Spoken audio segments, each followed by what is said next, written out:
Genesis 42. Joseph meets his brothers. Now Jacob saw that there was grain in Egypt. So Jacob said to his sons, "Why are you looking at each other?" Then he said, "Look, I've heard that there's grain in Egypt. Go down there and buy some grain for us there, so that we'll live and not die." So Joseph's brothers went down, 10 of them, to buy grain from Egypt. But Benjamin, Joseph's brother Jacob, did not send, for he said, an accident might happen to him. The sons of Israel went to buy grain among the others who were coming, because the famine was in the land of Canaan. Now Joseph was the ruler over the land. He was the provider of grain for all the people of the earth. Then Joseph's brothers came and bowed down to him with faces to the ground. When Joseph saw his brothers, he recognized them, but he made himself unrecognizable to them. Then he spoke harshly and said to them, "Where have you come from?" "From the land of Canaan," they said, "to buy grain as food." Though Joseph recognized his brothers, they did not recognize him.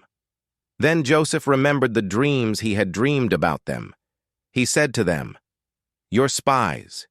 You've come to see the undefended places in the land." "No, my lord," they said to him. "Your servants came to buy grain as food. All of us. We are sons of one man. We're honest. Your servants have never been spies." "Not so," he said to them. "Rather, you've come to see the undefended places in the land." But they said, "We, your servants, are 12 brothers, sons of one man in the land of Canaan. Look, the youngest is with our father today, and the other one is no more." Joseph said to them, "It's just like I told you when I said, 'You're spies.' By this you'll be tested. By the life of Pharaoh, you'll not leave from here until your youngest brother comes here. Send one from among yourselves to get your brother while you remain confined, in order to test your words, to see whether the truth is with you. If not, by the life of Pharaoh, you're definitely spies."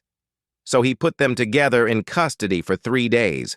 Then Joseph said to them on the 3rd day, "Do this, and you will live. I fear God. If you're honest, let one of your brothers remain as a prisoner in the guardhouse where you've been, while you go and bring grain for the hunger in your homes. And your youngest brother bring to me so that your words can be verified, and you won't die." So they did. Then each man said to his brother, "We're truly guilty for our brother. We saw the distress of his soul when he begged us for mercy. But we didn't listen. That's why this distress has come to us." Reuben answered them and said, "Didn't I tell you, don't sin against the boy? But you didn't listen. Now see how his blood is now being accounted for." They did not know that Joseph was listening, since there was an interpreter between them. He turned away from them and wept. When he turned back to them and spoke to them, he took Simeon from them and tied him up before their eyes. Then Joseph gave orders to fill their bags with grain, to return each man's money to his sack, and to give them provisions for the journey. So it was done for them.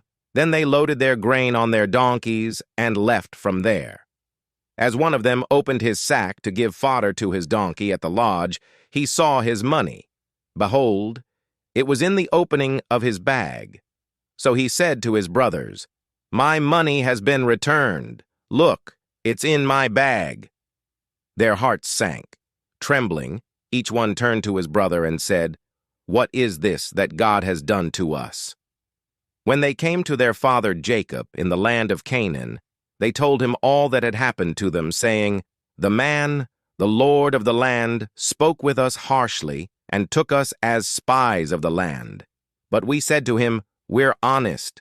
We've never been spies. We are 12 brothers, sons of our father. One is no more, and the youngest is with our father today in the land of Canaan.'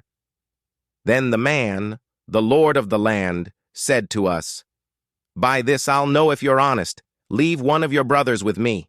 As for the hunger of your homes, take and go.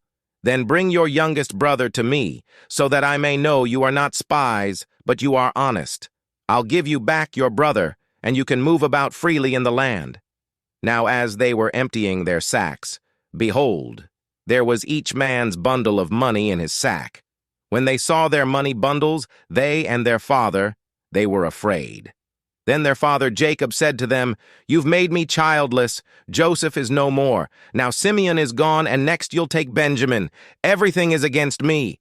Then Reuben spoke to his father, saying, "You can put my 2 sons to death if I don't bring him back to you. Put him in my hand, and I will return him to you." But he said, "My son will not go down with you, for his brother is dead, and he alone remains. And if harm should happen to him along the way you're going, you'll bring my gray hair down to Sheol in grief."